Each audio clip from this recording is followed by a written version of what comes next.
Good morning and welcome to the first Encompas Mental Health and Communication Series of 2023. I'm Louise Hanson. I'm a registered social worker, and on behalf of the Encompas team, it is my pleasure to introduce today Laura Kloosterman. Laura has been the Executive Director of Badge of Life for the past year since her retirement as an OPP officer with 32 years of experience. And during her career, Laura was involved in several different positions with various units within the OPP, from witness protection, recruitment, dignitary protection, and she retired as a constable from the professional standards branch. Laura has always been a strong advocate for mental well-being, which is why we're so pleased to have her with us today. And today she's going to talk about her career, her personal mental wellness journey, and some of the lessons that she learned along the way.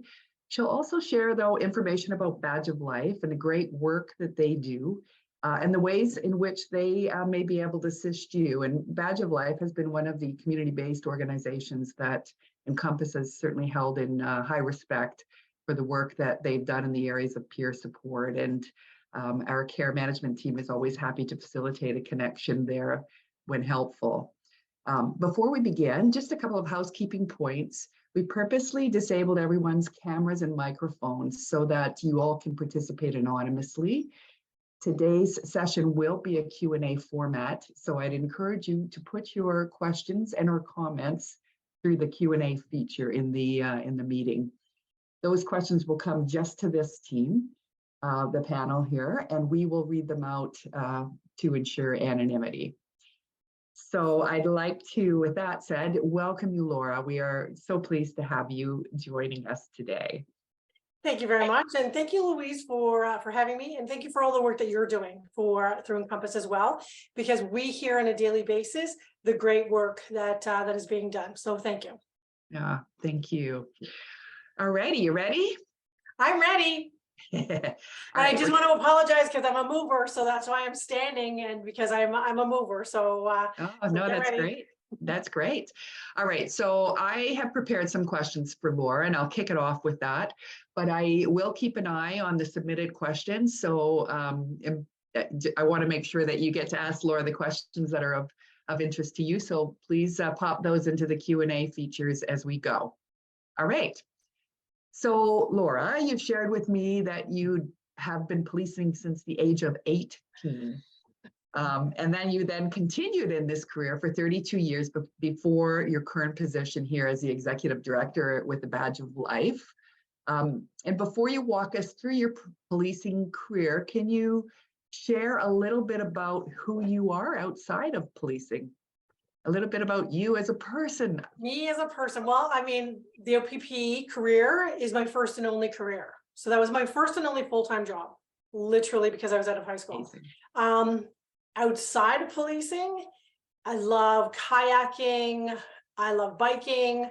I have two amazing kids with my husband now, and then I have two stepchildren from his previous marriage. So we have a very busy household. One of my daughters is in nursing, so she's in her 4th year in nursing. And I have an 18-year-old who wants to be an occupational therapist. I am married to an officer and have been for over 27 years. Yeah. I'm just a big outdoor person. And I think that's kind of has helped me. I am a fanatic for cleaning. Like most first responders, I am a control freak when it comes to stuff like that, which I identify. And you know what? I love people. Even after 32 years, I still love people. So I love getting out. I love, talking to people and just communicating with members of the public and with, in forums like this as well. Awesome. I mean, you bring such unique perspective, not only as a young woman joining policing, and I didn't actually realize that your husband is an officer as well. So yes. a two police parent family. So very interesting. Thank you for that. Do you mind taking us through your career a little bit? I know I gave a bit of an overview there, but I'm curious what, kind of how you came to even make the decision about policing and going into that at the age of 18? And what's kept you in it for 30 years? If you ask my parents, they will say that literally I came out of the womb saying, I want to be an officer. So that is the only thing that I've ever wanted to do. Oh. And both my mom and dad used to say, like, you might want to have a backup. Like you might want, never, ever, ever, ever. So as long as I can remember, I wanted to be an officer. And that's just continued. Like it never, ever stopped. So when I first got on, I was in Whitby Detachment. So I'm from a small town east of Peterborough and Havelock, so 1,300 people. So when I was first told you're going to Whitby, I'm like, oh my gosh, that's the 401.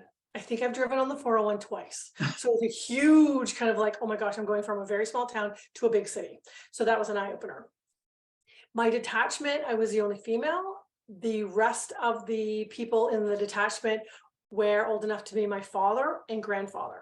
So having a young female come in, I rocked their world 100%. Because I'm the one that's going to be like, of course, I'm a teenager. I know everything. I'm gonna change the world. So it was a learning curve. One of the best sergeants I ever had is in my recruit year. He was one of the meanest, gruffest human beings alive. Heart of gold. And that really taught me, he gave me space because I was so young. And then he allowed me the space of having I used to call them like hissy fits of temper tantrums. Oh, I'm so overwhelmed. He allowed me that space. So I'll never ever forget that because I'm a big why person. Why am I like I am now? And he was one of the biggest factors.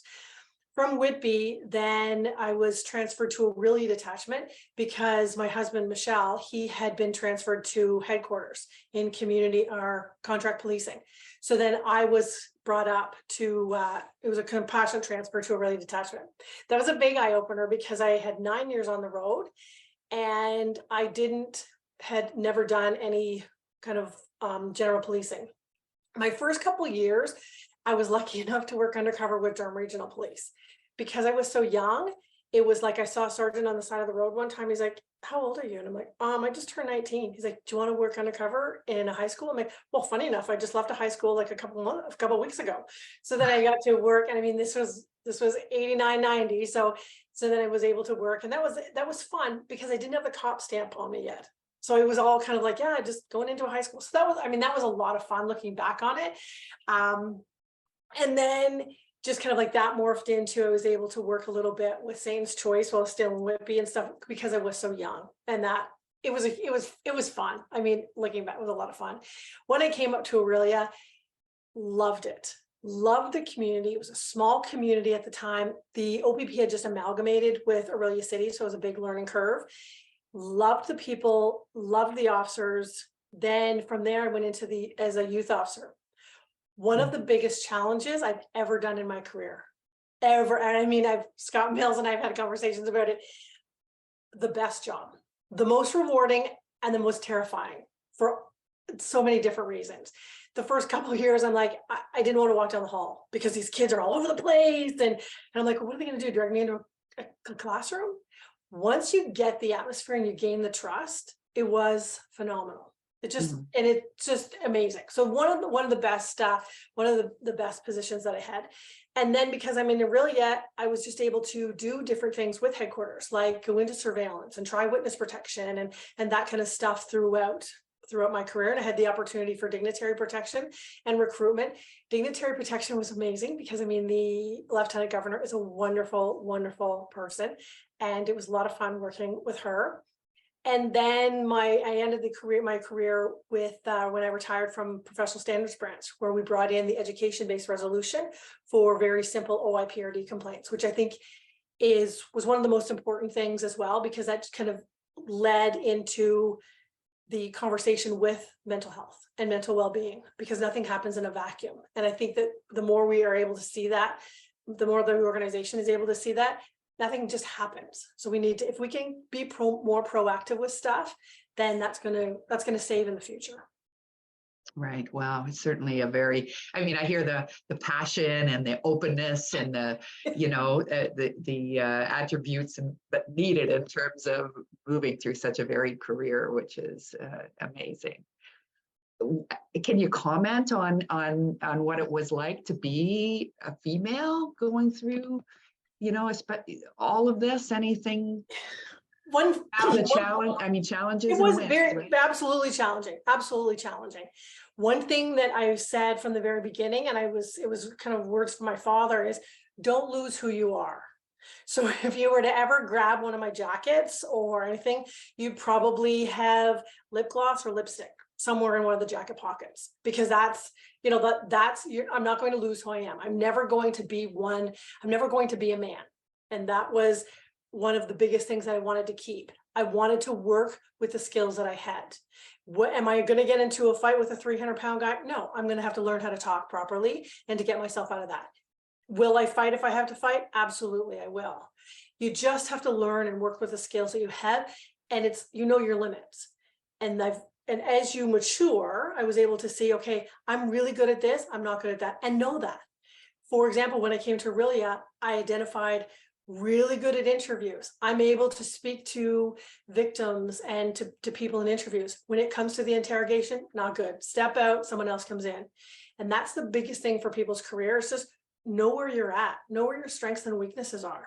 And then for me, being female, I'm gonna work that. If I have to stand on the side of the road and talk some, less than desirable human being into my car and bat my eyelashes, I'll do it, because I kind of like my nose and I don't want to get into a physical altercation. So you work it with what you've got. And was there an openness to that in your environment? Or how did you cope with it when there wasn't? Sometimes yes, and sometimes no. I have the gift of authenticity of, I'm going to tell you what I think. And so if someone didn't like it, I mean, I'm not going to waste my time on them. I'm not going. So there would be officers that I would work with that would be very adversarial in the way that I do, conducted myself. And if it was one of these where it was like moral and everything like that, and it's just me being me, then I'm not going to waste my time with that. And it's funny because I've had, in the audience, I'm sure there's going to be people going like, oh yeah, I've had lots of supervisors who I've had very adversarial relationships with. However, they usually come around when they realize that I'm not the big bad person that they think that I am.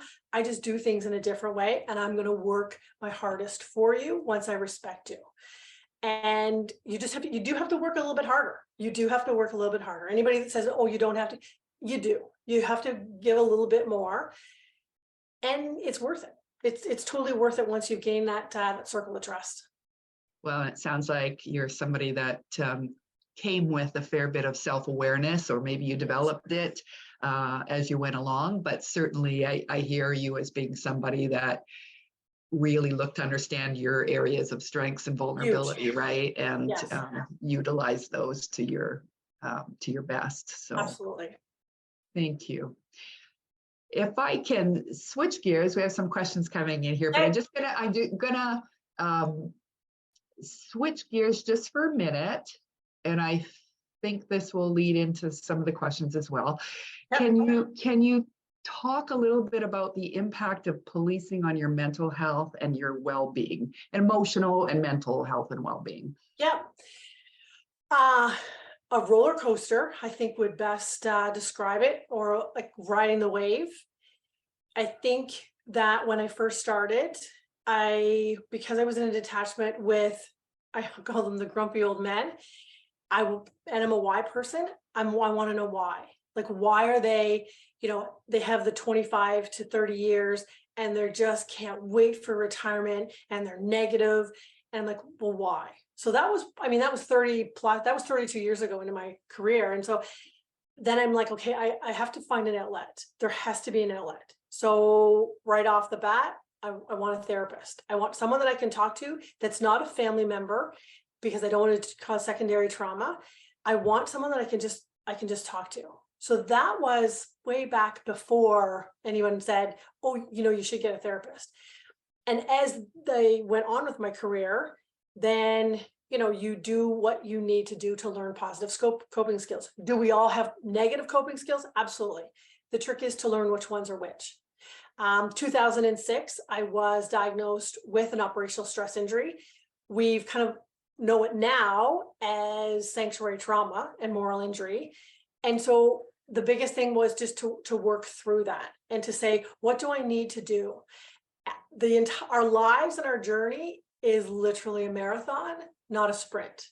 And I think that we've got to focus on that every step we take, we may take 2 steps forward and then 1 step back. However, we're still 1 step ahead. So then you learn. So my big thing was working out. I can go put the headphones on and work out. And you're going to deal with, so for 1 year, I was working on the Victoria Stafford investigation from Woodstock. I was away from home. At the time, I had an 8-year-old daughter who was the same age as Victoria. And like literally Mikhail's like, why do you have to leave? Like, why do you have to go away and be gone for, a week? And I was like, if you went missing, I would want all my friends to come and help find you. That part was very difficult because it was a huge drain on my mental well-being. However, we did coping skills down there. We worked out. So it was one of these where we worked as a team and we were all in it. And we knew that we had to keep watching each other, and the positive and the good positive coping skills. Something doesn't work, ditch it. You don't like a therapist, ditch it, get another one. So you always have to say you're never in a rut, and we always have a saying at Back to Life that if you stay in poop soup long enough, you're going to start to smell. So you have to think of that. You have to think of, you know what, it's not working. What's not working? I got to move to something else. And if that works, great. It may not work forever. So try something else and just keep going. Huge, because I'm a talker. I am all about the connection. I'm all about the talking, whether you want to know it or not, I'm going to say it. Because I think that that's big. So never ever let anything stay inside. My poor coach officer, I've said to him 1,000 times, you must have finished a 12-hour shift, went home and went, sorry, wife, I can't talk to you because I've just been, my ear has been talked off for the last 12 hours because I want the connection. I want the communication, get it out there. Because if you don't get it out there, it's going to eat you from the inside out. Yeah. And again, I hear self-awareness and openness, right? Yes. Openness to change, openness to getting help, understanding what works for you, and really taking the steps to put that in place. Yeah, and it's funny because I always say officers are the funniest human beings. We don't like change. We don't like the way things are. And once you identify that, you go, okay, so you want things to change, but then they change and you're like, oh, I can't believe we have to fill out this new form. Well, you didn't like this form, and now you don't like this form. I think that's the funniest part of, and if once you learn it, you kind of go, okay, like this is just part of, and just take a step back, take a breath, it's not the end of the world. Just, put it in perspective, do some breathing exercises, go for a coffee, like just look at it in the big picture. Don't just look at it in this single thing, and just identify and just know what you're feeling. Know what you're feeling is the biggest thing. Yeah. Thank you. I'm just going to move to some of the questions here. So this question is directed to both you and I, and it's what are the relationships between empathy, honesty, vulnerability, and emotional healing? They are all layers. You can't have, to be authentic and to be real, you can't not have one of them. And I think I want to add another one in there is trust.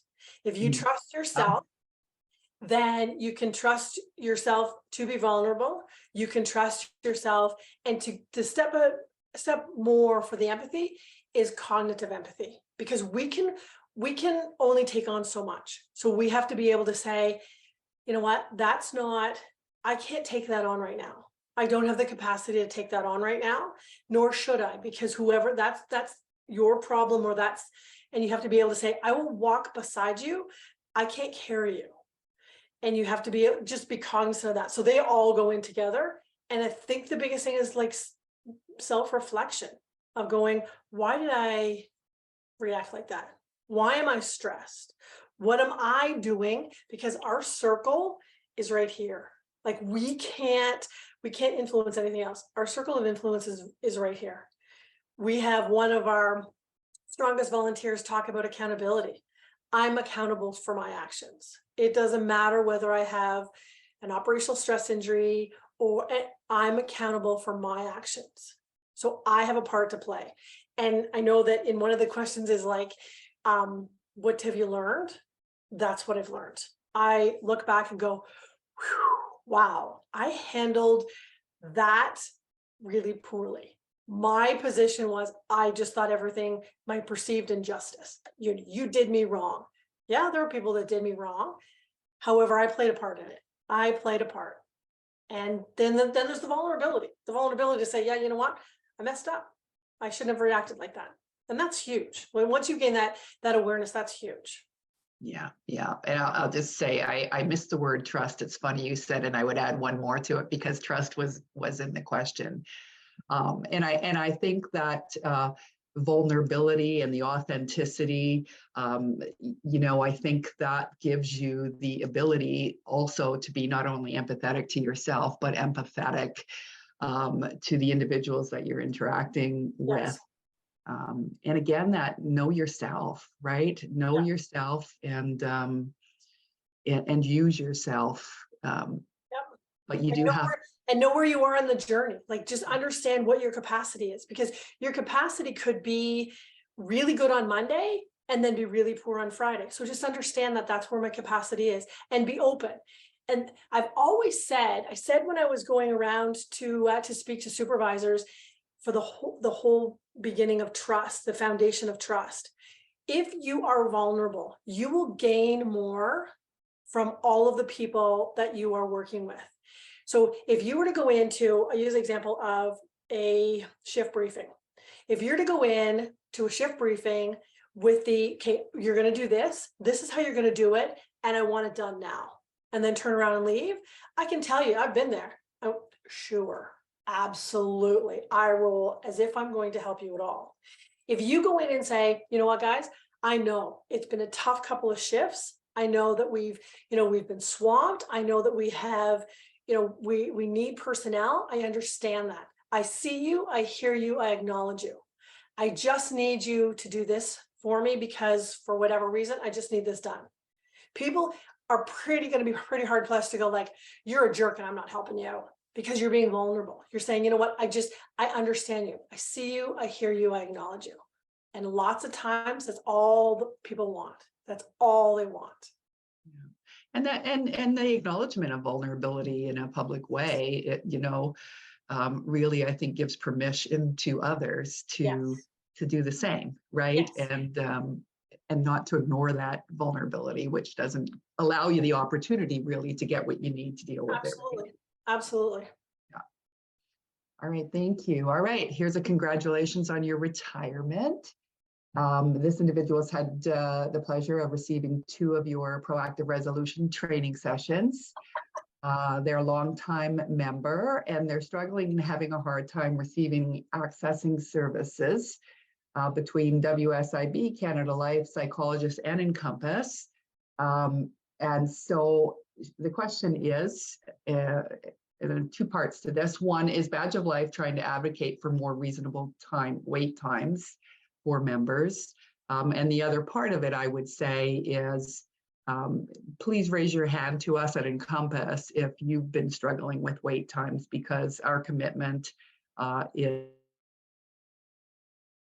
so, but again, getting connected wherever you can is important, and we don't want people struggling to get the resources. So over to you, Laura, on that one. Absolutely. And you know what, I'm glad, because the proactive resolution was it was a lot of work. However, it was very rewarding. And I mean, anybody that went through the program, I know they were apprehensive at the very beginning, and then it was like one of these, it's non-adversarial. I'm going to sit and I'm going to teach you why we do what we do, kind of like how our brain works. As far as advocate, that's one thing that for us, for Badge of Life, is I'm a huge advocate for anything that needs to be done. I am not one of these people. I am not a, ego builder, empire builder. I want to get stuff done. If there's something that I can do or a resource that I have, we have some really good resources that have worked with WSIB. They've come to our Monday night virtual peer support sessions to kind of say different things. So if anybody wants to contact me and say, this is what I need, then I don't have all the answers. I'm going to direct you is to someone that may have all the answers. And I think that's the most important piece. And there again, it goes back to knowing where you're at and knowing what I can and cannot do. And I think that everybody needs to advocate for themselves, and then organizations need to advocate for those people. And everybody needs to work together. That's one thing that when I came into this position, I was actually quite disappointed and disheartened by everybody working in, oh no, that's my information. Oh no, that's what we do. No. You know what? It's no different than a therapist. You don't like one, get another one. No therapist is going to say, no, you need to stay with me forever and ever and ever. So no organization should say, this is my information. It should be, we're going to share, because that's how our reach becomes greater. And that's how we help more people, is if we all work together. My way is not always the best. And nor will I ever say that my way is the best. However, I'm going to say, here, go over here, go over here. That's the biggest thing. And I think that when people realize that organizations are working together, then that's the power. That's the empowerment of the person, and that's the empowerment of the organizations to say, I am not the be all and the end all. Let's open it up. Let's open it up. And I think that, and I know that Encompas does the circle of care. And I think that is exactly, it's a circle. So it goes one way and then it goes another, and it keeps going. It's a constant, it's a working document. It's a working thing that always keeps going. And I think that's very, very important to keep that going. Yeah. And I would just add to that. I mean, one of the challenges we know that was part of the impetus for driving this, well, two things. Part of the impetus for driving a program that was unique for this, for the association members, is the need to not have wait times. And also we know that, there can be many facets to the level of care that individuals need. And so having a care plan that integrates, and that's part of the circle of care, right? That integrates the different components of your care needs. I mean, maybe it starts off with needing a psychological assessment to help guide the treatment, includes your physician, includes a mental health counselor. But if everybody's working kind of in a fragmented way, it's not going to be to your advantage. And I would say to this individual, again, certainly our commitment at Encompas is to have a care manager who can help you with that. And if somehow that's not happened for you, I would encourage you to reach out, and we will try to do that. And we work in tandem with Badge of Life and all sorts of community-based organizations to try to bring it together. So thank you for that. Well, and what happens too is sometimes when people are in crisis, they want I want it, and I want it now, and I want to be fixed. And when, it's the instant relief, and you're not going to get that. It's a marathon. It's a marathon. Every little piece can be put into place, and just know that people are working together. And I think that that's why, like when you talk about the circle of care, when you have someone that you can call up and say, you know what, this is what I need. Okay, we're working on it. Well, just because you didn't get a call back the next day doesn't mean that you're not working on it. And everything needs, and that's where peer support comes in, is it's an adjunct to everything else. Because then all of a sudden you're listening to someone say, WSIB, and someone says, hey, I'm doing the same thing. So then because you're already feeling raw with, this is, especially with a new diagnosis, this is what I'm going through, and this is what I'm feeling. And it's just me. I'm the only one in the universe that this is happening to. And then all of a sudden someone goes, no, it's happening to me. Oh, it's happening to me. It's happening. You're like, okay, so then it's not me. So then that kind of takes away the perceived injustice of I'm being done wrong and no one else knows what I'm going through. And that's the important piece. Is it's a puzzle. It's a total puzzle that everybody plays a very, very integral part. Yeah. And we know that can be overwhelming. And that can just require more than you have at the time that you're reaching out. And again, that's the role of the care manager, is to try to ease that burden and carry that weight with you. Yes. Thank you for sharing that comment. And it's important, and you're not alone in terms of navigation challenges. It's complex. So Absolutely it is. thank you. Next comment here is just that somebody's just wanting to thank you because they've used Badge of Life many times and it's been amazing and so responsive. Perfect. I'm so glad.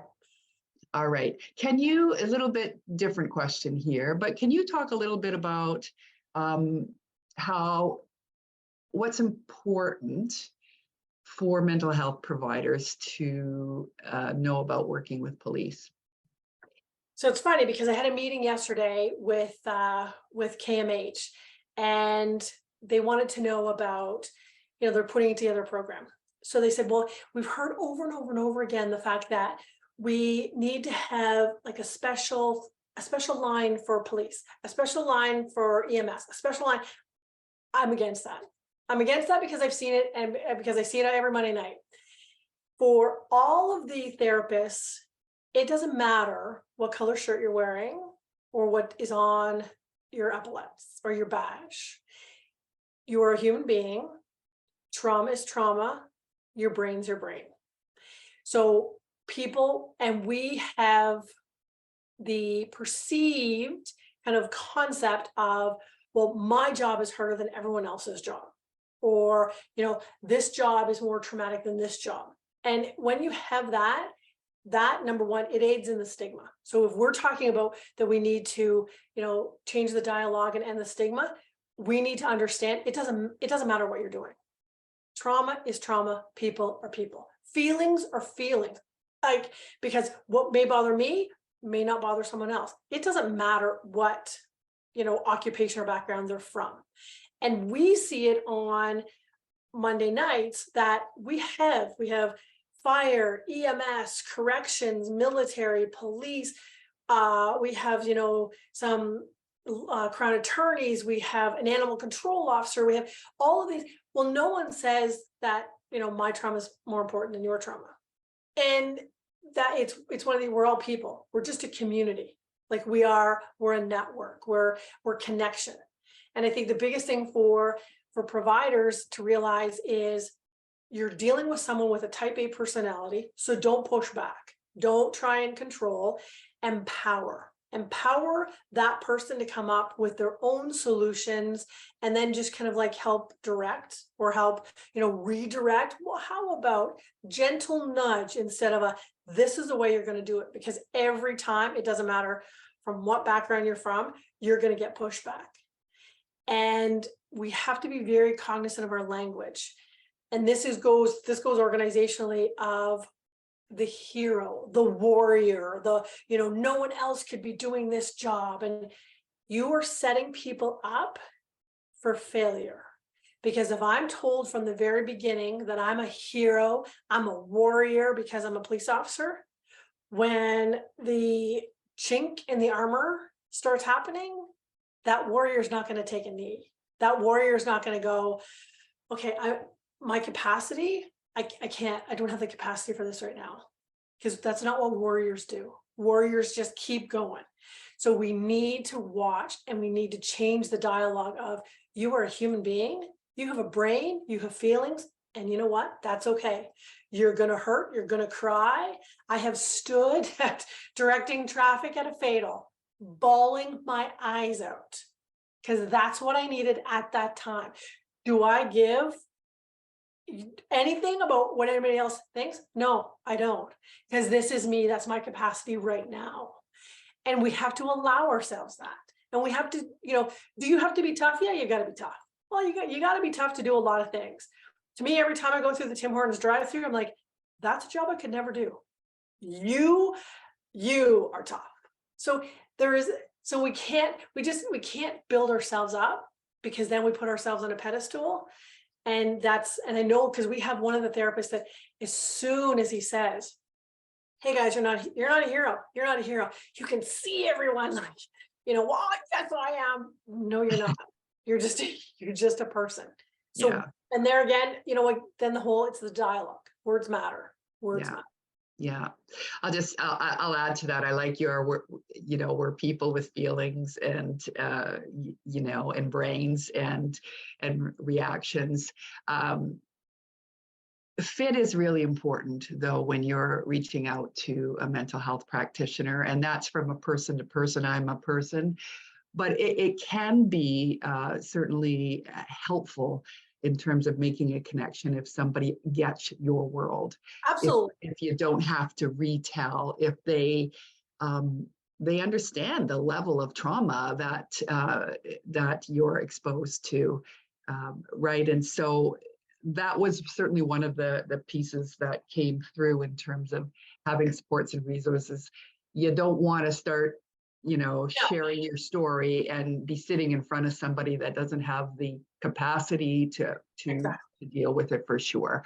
So that's what I would add. I would say there is the person, and then there's being with a person who can get your world and can handle your world, right? Absolutely. And that can handle the world, because you know what? I mean, you get a bunch of, doesn't matter, public safety personnel, we're rude, we're crude, we're rash, we're like, that's the way, because that's a coping mechanism. So you have to know that that's kind of where we're coming from, and just know that's a coping mechanism.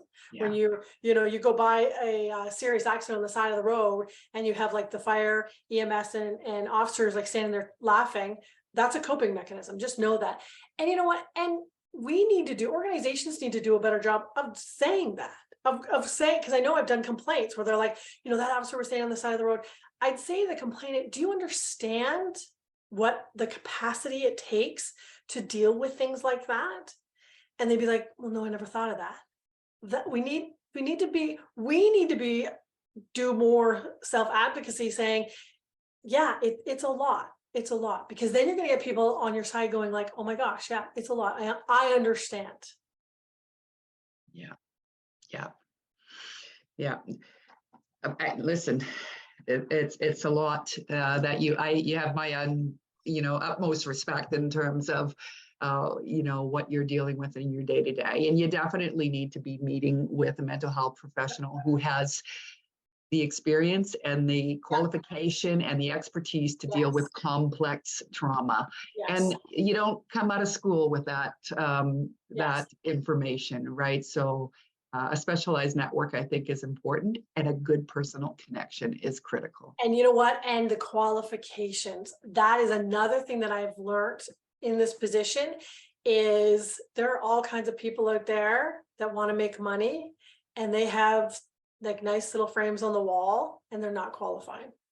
And because there's very few standards and stuff. So that's why like something with Encompas is amazing, because you've done all that legwork. Like you've done that, which I think is very, very important, because it's a lot. Like, to be listed on our website, like there's a criteria, and it's a lot. Like because it feels like everybody's out there trying to capitalize on people's vulnerability. Yeah. And even still, with all the vetting in the world, we know that it might not be the right match. And so, a message I would give to you, if you go out and you meet with somebody and you've had one, maybe give a couple sessions, because it can take some time to do that. But if it's not working for you, we want to know that. And in fact, we would follow up after your first session, to see how it is and to make sure it's a good fit. We're people first, and that has to. And if you do have to get another therapist because it's not working, that's not a failure on your part. Absolutely not.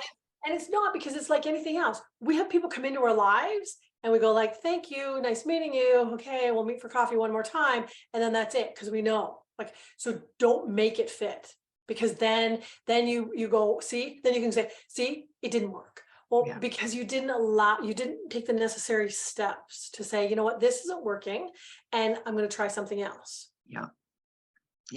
No, thank you. What obstacles do you see that continue to prevent first responders from coming out with the mental illness? I think you've talked about the hero and the warrior. And I think that organizations right now they're trying. I mean, I will give credit where credit is due. They're trying. What I have found is that organizations that have someone at the top that are working very hard for the mental well-being of their people, that's the top. It's a long way from the top to the bottom. So it's a long way from, the people that are answering calls on a day-to-day basis. There's a lot in between. What we need to look at is we need to look at the middle, and then the middle has the opportunity to go up and down.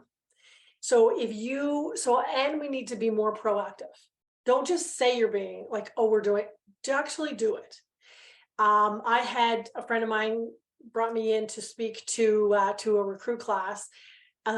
She was doing another course, and so I came in, and she was very vulnerable. It was absolutely amazing because the class is like, oh my gosh, we've known you for two weeks and we didn't know this about you. And then I came in and I was like, get a therapist. You're not a hero. Like, we need to be more proactive with this and actually put it into words. And you can't, an organization think that they're doing a really good job. And then all of a sudden I see on Monday nights that, they're not feeling it because this thinks they're doing a really good job. It's a long way. It's a long way. If you start at the middle and have it both ways, and then also work with the bottom. If you create a recruit that understands that these are the things that are going to happen, this is what you're going to go through, get ready, be proactive. Then you've created a coach officer that has the same kind of potential, that understands that words matter. So when you say things like, hey, there's crackhead Jane in the street with your recruit in the car, that recruit goes, crackhead Jane, instead of that's a person. So you have to be cognizant of your words and you have to understand that. Then when you create the coach office, then you've got a sergeant. Now you've got a supervisor who understands all the different levels.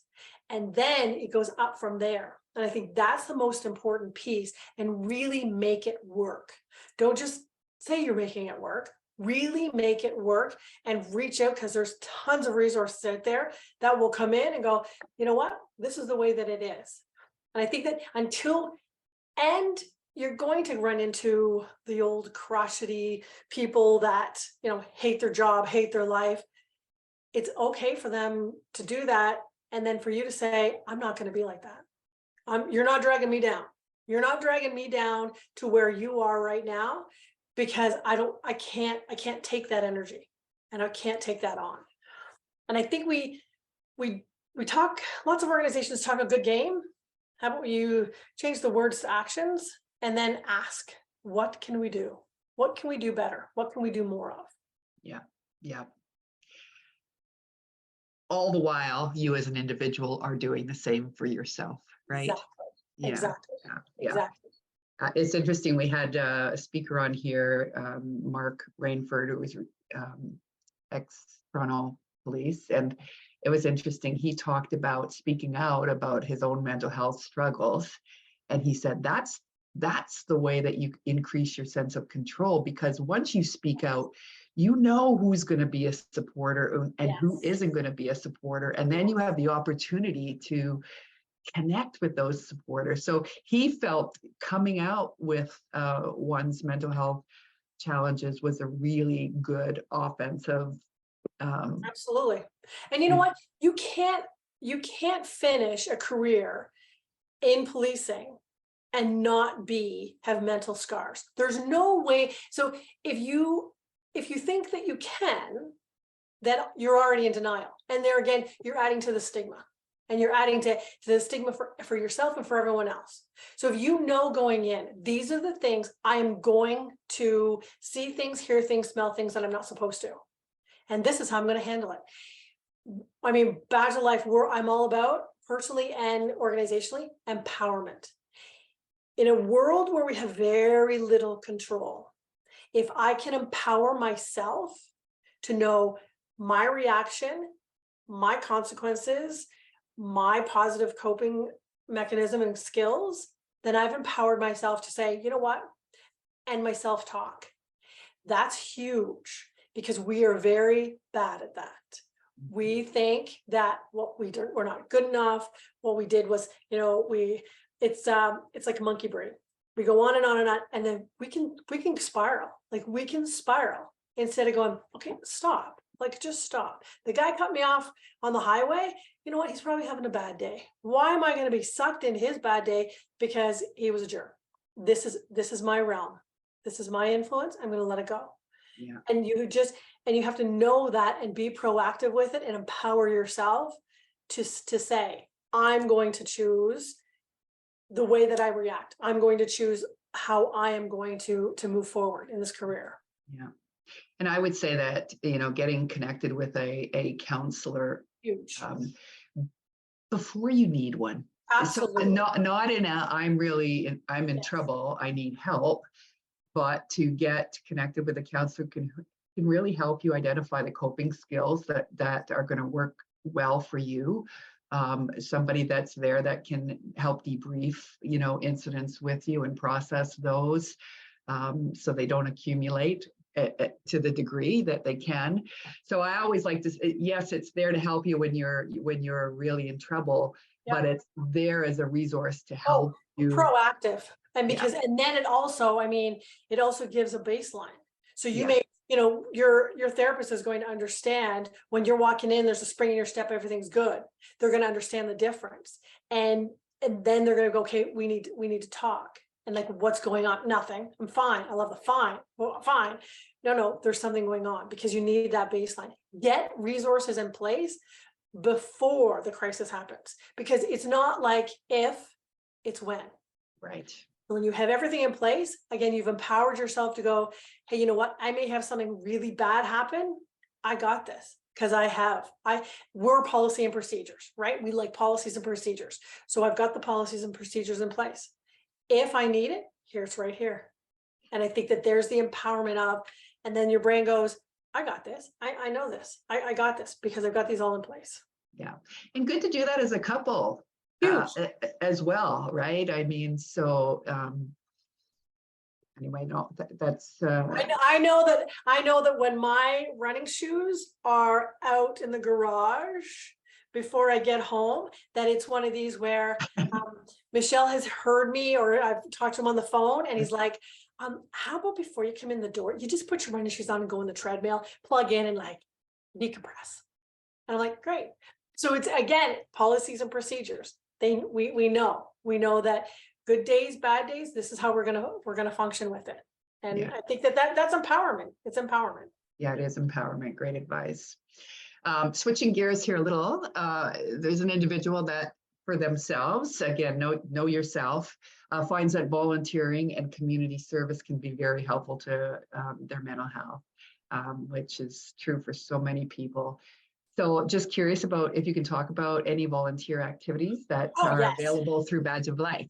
We are always looking for volunteers. We're always looking for volunteers, because our volunteers, for the most part, are peer supporters. So we train you, we make sure that, that you have the proper training, and it's a community. So when you come in to volunteer with Badge of Life, you're coming into a community. It's a community connection.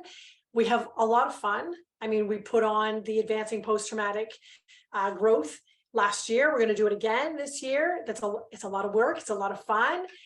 And it's a family. So we are always looking for volunteers. So if someone's interested in volunteering, they can get it on the website, fill out an application as to what they're interested in. And yeah, like, I mean, volunteering is, because there again, it's the giving back, which is huge. Giving back, I mean, it's a wonderful thing. It is. Every time we do one of these where someone comes and shares their story, so many people are impacted. And so I'm just going to share, one individual said that one of the comments that you made, I played a part in it, is being self-reflective. I played a part in it. They're just sharing that really modifies how they can look back at 3 to 4 major injustices in their life, and just really think about those differently and maybe reflect on those differently for positive impact. And I can say that for anybody listening, I was not born with a silver spoon in my mouth when it came to the OPP. I mean, I pushed back. I was a huge pusher. I was pretty much I could clear a room of white shirts quite nicely.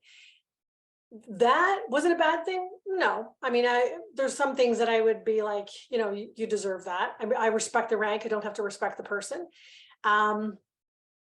But however, looking back on it, I know that there were some people out there that thought like, we're gonna put you down. Like, we're gonna make it. I was like, no, you're not. No, you're not. Because when I retired in a much better, more knowledgeable, more authentic place than I could have ever imagined.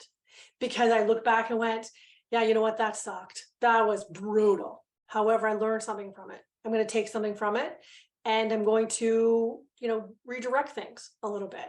So, but I play a part. I played a big part. There were some times where someone had just tapped me on the shoulder and said, why don't you go for a coffee? Just go for a drive. The outcome would have been far different, far different. And there again, I mean, when I was doing the education-based resolution, I share that. I'd say, like, we ramp ourselves up. We get an email, we're sitting at the desk, we ramp ourselves up. We like go down to the sergeant's office. We're going to like break down the door and like, you did this. Where if I had went for a drive, went for a coffee, I would have looked at that email a little bit better, a little bit in a different atmosphere of being, of being triggered, of like the amygdala firing off, like I was sort of being, the perceived injustice. It would have been different. So I can look at that now and go, yeah, you know what? It's kind of funny looking back on it, going like, whoo, I had a big role to play. Yeah. Yeah.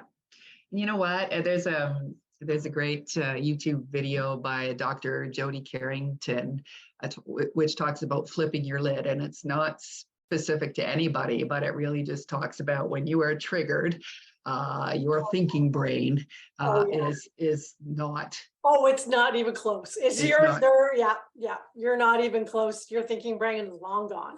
And so being open again to hearing that kind of feedback, it can make all the difference. All right, as a spouse of an OPP constable, do you have any books or resources that you recommend they read or watch? How to support a constable after a hard day? So you know what? That's a big one, and that's what I'm finding in this position is families are really being left out, and that because families need to be persuaded and asked to be involved from the very beginning. I think the biggest resource, or I think the biggest thing,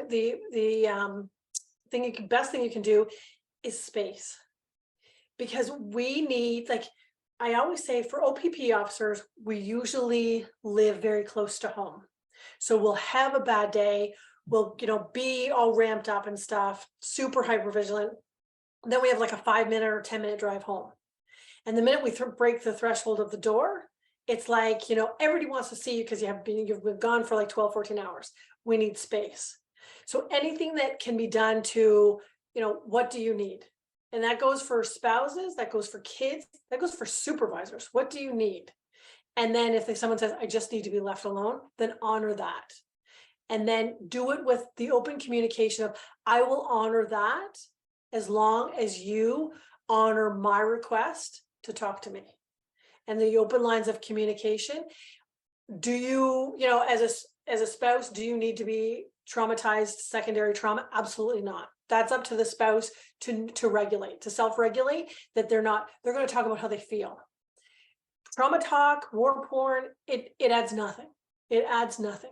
You don't share to compare, you share to identify.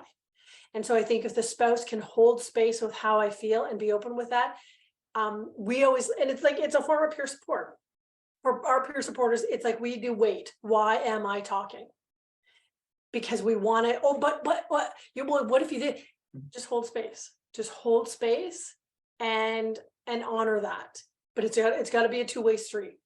That I will honor giving you space to, go for a run or go sit in front of the television or, play Nintendo or play whatever for a little while. If you honor with, when you're ready, you will come and have the open lines of communication with me as to what's going on. Yeah, good advice. It really is having that conversation about what you each need. Yeah, what you need, because you know what, no matter what, we always say that we think our spouses should know us and be mind readers. And after over 27 years of marriage, the mind reading, it doesn't happen. Amazing how that's true, isn't it? Amazing. I always try. I'm like, okay, working on it really hard, but no. Yes. We just something I want to make the participants aware of is we have a portal of curated resources on the Encompas site. And there's a couple of things on there. There are all kinds of resources on there, and we're in fact actually right now boosting the resources for family as well. So we are building a recommended library and resources there. So I'd encourage you to go there. And the other thing I was just going to mention, it's not for everybody, but there are self-assessments, evidence-based self-assessments. When somebody comes into the program, we automatically set you up with it's a work and social functioning self-assessment, but there's many more. And it's just a really nice way to get a regular reminder to answer 5 questions around how are you doing. And it's a good way to pause and self-reflect. And it helps you to maybe to identify some, some stuff that's going on that you might be reacting to, something you could take into your therapy session. So I just wanted to make everybody aware that there are resources on that portal that could be of assistance to you. Yeah, and then there's this book is amazing. Yeah. Good. I didn't have that on the list. Thank you, Laura. Yeah. And then if there's and I always say, because I'm everything's a work in progress, right? People are a work in progress, organizations are a work in progress. If there's something that, someone sees from Badge of Life going, hey, how about this? Because it was a while ago that a family member reached out and said, my spouse is going to treatment, and what do I get? I was like, oh, you're right. Like, so the spouse is going to come back after, 30 or 90 days and have all of these amazing resources and coping skills. And we've left the family with still trying to cope. And I think that's we need to recognize that. So we're working, Badge of Life, we're working on creating like a family peer support group and things like that. And if there's anything that anyone goes, hey, what about this? Or I'd like to help out with this, always game. I am always open to new ideas, to new thoughts, new resources, because again, we're not perfect, and we're here to help. Listen, you bring work home and you bring home work, and it's really important that you consider yourself a first responder family. Absolutely. And in the Encompas program, almost 50% of the over 2,000 people that have accessed the program since we started are family members. Amazing. So it's really, really critical that families have the support and available as well. Well, and I challenge anyone that says, oh, you know what, I don't bring work home, and I don't bring home to work. And I'm like, so when do you get the brain out? So you have a work brain and you have a home brain, because you have one brain. So it doesn't work like that. Like, your brain travels with you and it remembers stuff. And there again, we may think that, kid's sick, didn't get enough sleep, but I'll be fine when I get into work. No, you won't, because guaranteed something's going to happen. And then you're not going to be self-aware to go like, oh yeah, that's why I blew up, or that's why it's just know your capacity, know where you are, and know what you can do. And figure out some strategies for putting some boundaries in there. But we are one person for sure. Yep. So we're one person. Yeah. We are I knew this was going to happen. We are at 2 minutes to the end of the hour. And Laura, it's been so fabulous having you here. And I would encourage, we're not going to get to all of the questions, but I'd encourage you to, send them in to us. And Laura, are you open to Absolutely. Some of them after the talk? We do record these sessions, so they are available for people to watch on the Encompas site. And like I said, we can get the question or answers posted out there if we haven't gotten to some. But I'm just thinking of one question. Here's a good one, and this is about culture and stigma. Can you offer advice on how to address the office banter regarding somebody being off work for whatever reason? Because I know that's a tough one. Yep, absolutely. And here comes my my overtly big mouth. Model behavior. We have to be able to model behavior and challenge it. And I know it's tough, when you hear that, when guaranteed there's someone in that group. So let's say there's 6 people in the group and they're all sitting around. We've been there. We've all been there. And they're all talking about, so-and-so is off and stuff like that. Someone in that group, if not 1 or 2 people, they're struggling. They're struggling. They don't want to say anything because now all of a sudden you've got, all these people talking. So if someone simply says, do you know why they're off? Do you understand? Like, do you really know? Or are you just speculating? Usually the person that has got the biggest mouth of like, they're just off because they feel like and stuff like that, they're usually the one that's struggling the most, because that's the filter. That's their guard. That's their, there's no problem here. And so and you don't have to be mean, doesn't have to be adversarial. It's just like, do you understand why they're off? Or if the person for me, I'd be like, yeah, you know what? I was off 2006.